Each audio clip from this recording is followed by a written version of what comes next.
સ્થાનિક સ્વરાજની ચૂંટણી વચ્ચે માહોલ ગરમ. તંત્રની કામગીરીને લઈને લોકોમાં અસંતોષ. પ્રાથમિક જરૂરિયાતોથી વંચિત કેટલાય વિસ્તારો. હવે જનતા કોને પહેરાવશે તાજ તે જોવું રહ્યું. સ્થાનિક સ્વરાજ્યની ચૂંટણીઓની જાહેરાત થઈ ગઈ છે, તેની તારીખો જાહેર થઈ ગઈ છે અને ઉમેદવારોએ ઉમેદવારી પણ નોંધાવી દીધી છે. સમગ્ર ગુજરાતમાં અત્યારે ચૂંટણીનો જંગ જામ્યો છે અને જેમ વર્ષોથી ભાજપ કોંગ્રેસનું યુદ્ધ ચાલતું રહ્યું છે એ હજુ પણ યથાવત જ છે. લોકસભાની ચૂંટણી હોય કે ગ્રામ પંચાયતની હોય, ચૂંટણીમાં જ્યાં સુધી ભાજપ કોંગ્રેસ એકબીજા પર આક્ષેપ પ્રત્યાક્ષેપ ન કરે ત્યાં સુધી તેમની ચૂંટણી જાણે અધૂરી રહી ગઈ હોય તેમને જમતી વખતે કોડે પણ ગળેથી ઉતરતો નથી. માટે જૂનાગઢના ભાજપ અને કોંગ્રેસના ઉમેદવારે શું આક્ષેપબાજી અને વાયદા વચનો આપ્યા, જાણીએ અહેવાલમાં. જય હિન્દ, બેસાઈન ટીવી ન્યૂઝ પર આપની સાથે હું છું નિધિ ગઢવી. ભારતીય જનતા પાર્ટીમાંથી વોર્ડ નંબર 9 માં ગિરીશ કોટેચાને તો ટિકિટ ન અપાય, પરંતુ તેમના દીકરા પાર્થ કોટેચાને આ વોર્ડમાંથી ઉમેદવાર તરીકે પસંદ કરવામાં આવ્યા છે. આગામી ચૂંટણીને લઈને ભાજપ અને પાર્થ કોટેચા શું તૈયારીઓ કરી રહ્યા છે, પહેલા તેમની પાસેથી એ જાણીએ. સ્થાનિક સ્વરાજની ચૂંટણીનો જ્યારે હવે પડઘમ વાગી ચૂક્યો છે ને ભાજપે તમામ ઉમેદવારો પોતાના ઉતારી દીધા છે મેદાને, ત્યારે હવે જે રીતના જુનાગઢે આવ્યા છીએ અને જુનાગઢમાં જે ભાજપે તમામ ઉમેદવારો હાલ અત્યારે મેદાને ઉતાર્યા છે, ત્યારે જુનાગઢ વોર્ડ નંબર 9 ના જે ઉમેદવાર છે કોર્પોરેટરના પાર્થભાઈ કોટેચા તે આપણી સાથે છે. તેમની સાથે જ સીધી વાત કરીશું કે જે આવનારી ચૂંટણીને લઈને તેઓની કામગીરી કયા પ્રકારે રહેશે, કેવા પ્રશ્નોને લઈને તેઓ પ્રજા વચ્ચે જવાના છે અને ગત ચૂંટણીમાં શું પરિસ્થિતિ હતી ને આ ચૂંટણીમાં કેવી પરિસ્થિતિ રહેવાની છે, આ તમામ બાબતોને લઈને સીધી જ વાત આપણે કરીશું પાર્થભાઈ સાથે.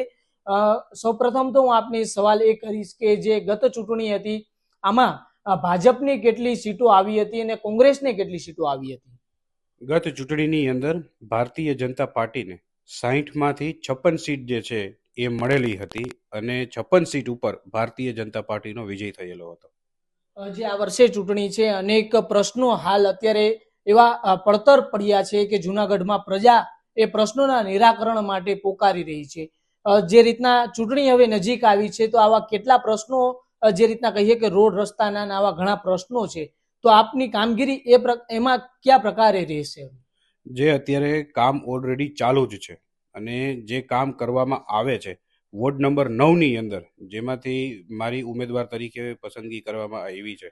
પહેલાં તો હું આ દેશના યશસ્વી વડાપ્રધાન મોદી સાહેબ, અમિતભાઈ શાહ સાહેબ, CR પાટીલ સાહેબ, નડ્ડા સાહેબ, અમારા ગુજરાતના મુખ્યમંત્રી ભૂપેન્દ્ર પટેલ સાહેબ, રત્નાગરજી, વિનોદ ચાવડા સાહેબ, તમામનો હું ખૂબ ખૂબ આભાર માનું છું. જૂનાગઢના અમારા લોકલાડીલા સાંસદ રાજેશભાઈ ચુડાસમા, સંજયભાઈ કોરડિયા, પુનિતભાઈ શર્મા અને આખી ટીમનો હું ખૂબ ખૂબ આભાર માનું છું કે જેમણે આમાં મારી પસંદગી કરી વોર્ડ નંબર 9માં. હવે વાત કરીએ આપણે, તમે કીધું કે રોડની ને એના માટેની, તો કામ ચાલુ જ છે. આજે એ જે કામ કરવામાં આવ્યા છે, આજે ભૂગર્ભ ગટરના ને જે કામ થાય છે કે જે ઘણા વર્ષોથી, કદાચ એમ કહ્યું કે વર્ષોના વર્ષોથી કામ એ જે છે એ પેન્ડિંગ પડેલા હતા અને એ કામ જે કરવામાં આવ્યા છે જમીનની અંદર થઈ રહ્યા છે. રોડનું કામ ચાલુ છે, આખા શહેરમાં કામ ચાલુ છે, વોર્ડ નંબર 9ની અંદર પણ એ કામ જે છે એ ચાલુ જ છે. છતાં પણ લોકોની અંદર વધારાના કોઈ સૂચનો હશે કે હજી એને કઈ રીતે સારી રીતે કરી શકાય તો એમાં પૂરેપૂરા પ્રયત્નો રહેશે. એ લોકોને સંપૂર્ણપણે એમની સાથે કનેક્ટ રહી અને જેટલા પણ કામ જે નિષ્ઠાથી એક કાર્યકર તરીકે થઈ શકશે એની પૂરેપૂરી તૈયારી છે. પાર્થભાઈ, જે રીતના કહીએ કે જે અત્યારે તો શિયાળો ચાલી રહ્યો છે, પરંતુ ઉનાળો આવતાની સાથે જ પાણી કાપ મુકાતો હોય છે, તો જુનાગઢમાં લોકોને કેટલા દિવસે રોજ પાણી મળે છે કે કઈ રીતના? જુનાગઢમાં એના જે પણ રેગ્યુલર જે પાણીના વારા હોય છે, બરાબર છે, ત્યારે એ અલગ અલગ વિસ્તારમાં આપણે જોતા હોઈએ છીએ કે એને એ મળતું રહેતું હોય છે. અને બીજું કે આપણે જોઈએ છીએ છેલ્લા 2 વખતથી વરસાદ પણ ખૂબ સરસ થઈ રહ્યો છે. આવનારા દિવસોની અંદર લોકોને મળીને આપણે કામ કરીએ કે અમારા સાથી ઉમેદવારો કામ કરે અને હું કામ કરું એ રીતે નહીં, લોકો અમને એમ કહેશે કે હજી અમને આ વસ્તુની જરૂર છે, અમને આ વસ્તુની રિક્વાયરમેન્ટ છે, તો એમના માટે, કારણ કે એ છે તો અમે છીએ, પ્રજા છે તો અમે છે, લોકો છે તો અમે છે, એમનો સાથ સરકાર અને આશીર્વાદ છે તો અમે છીએ. એટલે અમે એમની પાસે જઈએ ત્યારે એક વિનમ્ર ભાવથી કે તમે અમને કહો કે તમને હજી પણ તમને જ્યાં એવું લાગતું હોય કે આટલી વસ્તુ અમારા માટે થઈને કરવાની છે કે કરવાની થશે, તો પૂરેપૂરી નિષ્ઠા ભાવે અને સમર્પિત થઈને એ કરવાની પૂરી તૈયારી છે. ખાસ તો જે રીતના ચોમાસું આવતું હોય છે ને ત્યારે જ્યારે વરસાદ પડે છે ત્યારે જુનાગઢની પરિસ્થિતિથી આપ પણ વાકેફ છો કે ઘણા એવા વિસ્તારો છે કે જ્યાં આગળ પાણી ભરાતું હોય છે. તો તમારો જે વિસ્તાર છે વોર્ડ નંબર 9 ત્યાં પણ જે રીતના કહીએ કે ચોમાસામાં પાણી ભરાતા હોય છે, આને લઈને તમારી કામગીરી કેવી હશે? જ્યારે રોડના કામ ચાલુ હોય ત્યારે સ્વાભાવિકપણે આપણે રોડના કામ ચાલુ હોય તો ત્યારે રોડ ખોઈદો હોય કે જે કંઈ પણ થયું હોય તો એના લીધે આ પ્રશ્નો આવતા હોય. માનો કે હવે તમે વોર્ડ નંબર 9ની વાત કરી છે, તો એમાં હરેક જગ્યાએ જઈને અને જે કામ અત્યારે પાછા જે ચાલુ છે એમાં એ પ્રશ્ન ન રહે કે એનો નિકાલ આવી જાય, એના માટેના પણ અમારા પૂરા પ્રયત્નો રહેશે.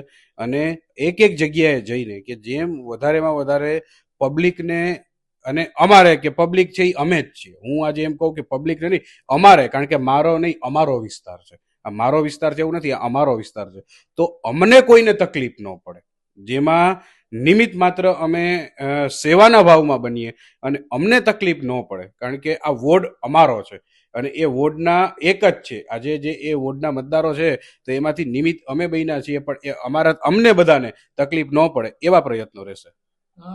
બીજી એક વાત કરીએ પાર્થભાઈ, જે રીતના કહીએ કે ઉમેદવારો જ્યારે ચૂંટણી આવતી હોય છે ત્યારે અનેક વાયદાઓ છે તે લોકો સમક્ષ કરતા હોય છે, પરંતુ તમે જે અત્યારે ચૂંટણી લડી રહ્યા છો, તમે જે વોર્ડ નંબર 9ના જે મતદારો છે તેને જે વાયદાઓ કરી રહ્યા છો, આ વાયદાઓને પૂરા કરવા માટે તમારી કામગીરી કેવી હશે? અત્યાર સુધીમાં પણ જેટલા પણ જ્યારે પણ લોકોને મળ્યા છે, બરાબર છે, તો જે વાદા કર્યા છે એ વાદા ઉપર એ વોર્ડના લોકોને જ્યારે પણ જરૂર પડી છે ત્યારે 24 કલાક માટે થઈને કોઈ દિવસ દરવાજા બંધ રાખ્યા નથી. ફરીને પાછું જ્યારે પણ હું લોકો સુધી ને લોકોની વચ્ચે જાઉં છું ત્યારે એમને કહું છું કે 24 કલાક તમારા માટે થઈને અને આપણા માટે થઈને જાગૃત રહેવાનો છું. તમને જ્યારે પણ જે ટાઈમે બને ત્યાં સુધી તો પ્રયત્ન એવા હશે કે એમને કેવું ના પડે, અને એક અમારે દ્વારા એક એવું ઓબ્ઝર્વેશન કરવામાં આવે કે ક્યાં કેવી રીતે મદદરૂપ થઈ શકાય. અને છતાં પણ એ સૂચનો જે કંઈ પણ આવશે 24 કલાક ગમે ત્યારે એ ઘરના દરવાજા એ લોકો માટે છે જ ઓપન. ગમે ત્યારે દરવાજા ખખડાવી અને એમની વાત જે છે એ સાંભળવાની પણ પૂરેપૂરી તકેદારી છે, અને એમની સાથે જ રહી અને ભેગા રાખીને એ આખા વોર્ડનું ડેવલપમેન્ટ થાય એવા પૂરા પ્રયત્નો રહેશે. પાર્થભાઈ, આ વખતે આમ આદમી પાર્ટી પણ પૂરો જોર છે તે પોતાનો લગાવી રહી છે ને દમદાર રીતે તે પણ મેદાને આવી છે. શું લાગે છે આ ભાજપના કોર્પોરેટરોને અસર કરશે?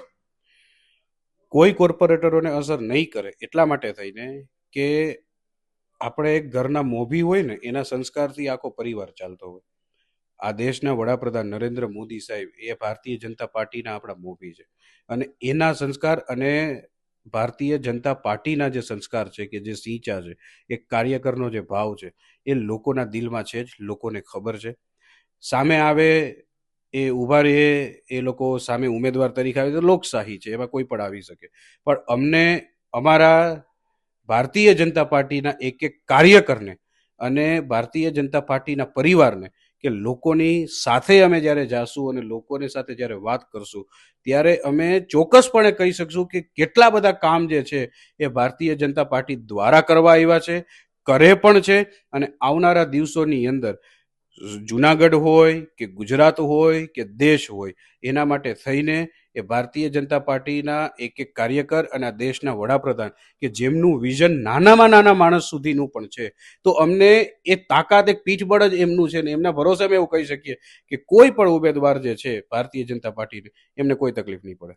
જે રીતના આપણે સીધો જ સંવાદ તેમની સાથે કર્યો અને તેમણે જે વાત કરી પ્રજાલક્ષી જે રીતના પ્રશ્નો છે તેના નિરાકરણ માટે હંમેશા સક્ષમ રહેવાની તેમના દ્વારા વાત કરવામાં આવી છે, પરંતુ આપ પણ વાકેફ છો અને હું પણ એ વસ્તુ જાણું છું કે જે રીતના ઉમેદવારો જ્યારે ચૂંટણી આવતી હોય છે ત્યારે અનેક વાયદાઓ કરતા હોય છે, પરંતુ બધાની વાત નથી કરતો. ઘણા એવા ઉમેદવારો હોય છે કે જે ચૂંટણી પછી પોતાના વાયદાઓ પર ખરા ઉતરતા હોય છે. ત્યારે જે રીતના પાર્થભાઈએ વાત કરી કે જે તેમના દ્વારા તેમના જે મતદારો છે તેને લઈને અનેક જે પ્રશ્નો હોય છે તેના નિરાકરણ માટે તેઓ હંમેશા સક્ષમ અને ખડે પગે રહેતા હોય છે. પરંતુ જે હવે જે રીતના લોકોનો મિજાજ જે રીતના જોઈ રહ્યા છો અને જે ચૂંટણી છે ત્યારે કોણ બાજી મારે છે જુનાગઢમાં, તે એક મહત્વનો સવાલ જે ઉભો થઈ રહ્યો છે અને કેટલી સીટો ભાજપ છે તે જીતે છે તે પણ એક મહત્વનો સવાલ જે ઉભો થઈ રહ્યો છે. કેમેરા પર્સન મિત ભાઈની સાથે Sahil Chhappa, BS9 TV news, Rajkot. Parth Kotecha કહી રહ્યા છે કે રોડ રસ્તાના કામ ચાલુ જ છે. સારું છે કે કામ ચાલુ છે, પણ એ કામ પૂર્ણ ક્યારે થશે એ મહત્વનું છે. પ્રજાને ચાલુ કામ નથી જોઈતું, તે કામ પૂરું ક્યારે થશે તેની એ લોકો રાહ જોઈને બેઠા છે. અને જ્યારે તેમને પાણી વિશે પૂછવામાં આવ્યું ત્યારે તેમણે જે કહ્યું તેમાં મને ક્યાંક એક વિરોધાભાસ દેખાઈ રહ્યો છે. તેઓ કહી રહ્યા છે કે જુનાગઢની જનતાને સમયસર પાણી મળી જ રહ્યું છે, જે દર 4 દિવસે મળે છે. અને વળી તેઓ એવું પણ કહી રહ્યા છે કે આ વર્ષે જુનાગઢમાં સારો વરસાદ પડ્યો છે. આ બે વાતને કઈ રીતે એક સાથે જોઈ શકાય? એક બાજુ એમ કહો છો કે વરસાદ સારો છે અને બીજી તરફ લોકો દર 3 કે 4 દિવસે પાણી મેળવે છે, અને એમાં પણ એવું કહો છો કે પ્રજા જે કહેશે તેમ કરીશું. તો તમને નથી ખબર કે પાણી માણસની પ્રાથમિક જરૂરિયાત છે ને એ દરરોજ મળવું જોઈએ? મારો વોર્ડ નથી, અમારો વોર્ડ છે એવું કહો છો, તો શું તમારા ઘરે પાણી વગર ચાલે છે? અને જો તમારા ઘરે સમયસર પાણી આવે છે તો અમારો વોર્ડ એવું કહેવાનું બંધ કરી દેજો. ભાજપના ઉમેદવાર કહી રહ્યા છે કે ઘરના મોભીના સંસ્કારનું ઘરના સભ્યોમાં સિંચન થતું હોય, અને વડાપ્રધાન ભાજપના મોભી છે અને તેમના સંસ્કારનું જ અમારા બધા ઉમેદવારોમાં સિંચન થયું છે. પણ કોંગ્રેસના ઉમેદવાર કંઈક અલગ આક્ષેપો કરી રહ્યા છે. વોર્ડ નંબર 4 ના કોંગ્રેસ ઉમેદવાર મંજુલાબેને ભાજપ પર ભ્રષ્ટાચારના આરોપો લગાવ્યા છે. શું કહી રહ્યા છે કોંગ્રેસ ઉમેદવાર, પહેલા તેમને સાંભળીએ.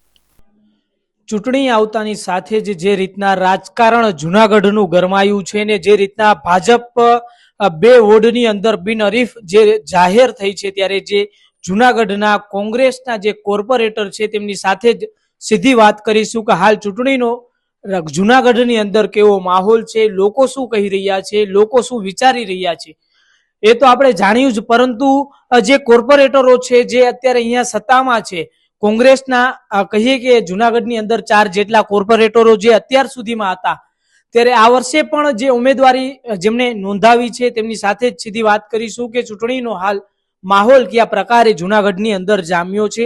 સૌપ્રથમ આપનું નામ? મારું નામ મંજુલાબેન પણસારા, વોર્ડ નંબર 4 ના ઉમેદવાર. અને હું આ 5મી ટર્મ છે કોંગ્રેસમાંથી, આમને હું જીતતી આવું છું. અને અત્યારે મારે જુનાગઢમાં માહોલ બહુ સારો છે કોંગ્રેસ તરફથી. અત્યારે ભાજપ વાળાએ 1560 કરોડ રૂપિયાની ગ્રાન્ટ આપેલી હતી, સરકારમાં ફાળવેલી હતી, અબજો રૂપિયા આપેલા હતા, પણ બધો ભ્રષ્ટાચાર કરેલો છે. તમે પરિસ્થિતિ જોવો જુનાગઢની, ક્યાંય હાયલા જેવું નથી, રસ્તા ખોદ્યા. અત્યારે 5 વર્ષ વયા ગયા અને ચૂંટણી ટાણે ઈ લોકોએ રસ્તા ખોદી નાખ્યા છે કે ક્યાંય હાયલા જેવું નથી. ભૂગર્ભ ગટોરોમાં કરોડો રૂપિયાના કોન્ટ્રાક્ટ દેવાના, પણ વેતની લાઈનો નાખી અત્યારે લોકોના ઘરમાં પાણી ઘૂસે છે, ફરિયામાં પાણી ઘૂસી જાય છે. ક્યાંય ગટરની કોઈ સારી વ્યવસ્થા કરી નથી.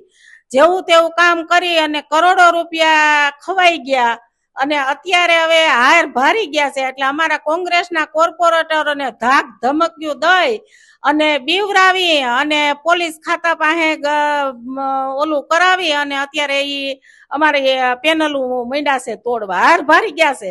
અત્યારે જે ધીરુભાઈ ગોહિલ હતા એને ઓળખેરે ધીરુભાઈ ગોહિલને લઈ આવી અને એના અર્થે ચૂંટણી લડી હતી.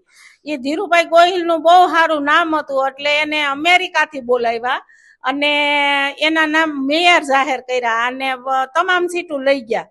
અત્યારે જુનાગઢની જનતાએ ખોબેન ધોબે મત આપ્યા અને બહુમતી આવી, એની 55 સીટો આવી, પણ એક કામ ન કર્યું. જો વડાપ્રધાન એના, મુખ્યમંત્રી એના, બધી નગરપાલિકા એની, જિલ્લા પંચાયત એની, તમામ એનું, તો એને કોઈ વિરોધ પક્ષ નહોતો જુનાગઢમાં. અમે 2 હતા વિરોધ પક્ષમાં, તો એને કોઈ નડે એવું નહોતું. તો સત્તા કામ નથી કરેલું. એના અંદરો અંદરના ડખા અને બાંધવામાંથી ઉષા આવ્યા નહીં અને એકાબીજા ભાગ બટાઈમાં હારુથી બાંધ્યા અને જુનાગઢની જનતા પીડાતી રહી. આમ જુનાગઢની જનતા પીડાય છે અને એક ધારું શાસન આ લોકો વર્ષો થયા કરે છે. પણ એક કામ કરેલું નથી. વેરા પ્રજાના વેરા છે એ ખાઈ ગયા છે. છેલ્લે એને કોર્પોરેશનની તેજુરી સાફ કરી નાખી કે કોર્પોરેશનમાં કર્મચારીઓને પગાર દેવાના પૈસા નો રહ્યા, એટલો ભ્રષ્ટાચાર કરેલો છે આ લોકોએ. મંજુલાબેન, જે રીતના અત્યારે જે કહીએ કે ચૂંટણીનો જે માહોલ જામ્યો અને કોંગ્રેસના જે 8 જેટલા કોર્પોરેટરોએ જે ઉમેદવારી પત્રક નોંધાવ્યું હતું અને હવે એ લોકોએ પોતાની ઉમેદવારી પાછી ખેંચી છે, આનું કારણ શું હોઈ શકે કે 8 જેટલા કોર્પોરેટરોએ પોતાની ઉમેદવારી પાછી ખેંચવી પડે? કારણ આ લોકો ધમકી દઈને ખેસાવી લે છે. અમુક નબળા કોર્પોરેટર હોય અને એને કોઈ આ તો સત્તા નહીં રહી, પોલીસ ખાતું બધું એનું રહ્યું, એટલે ધાક ધમકી દઈ અને આ લોકોને લઈ ગયા છે.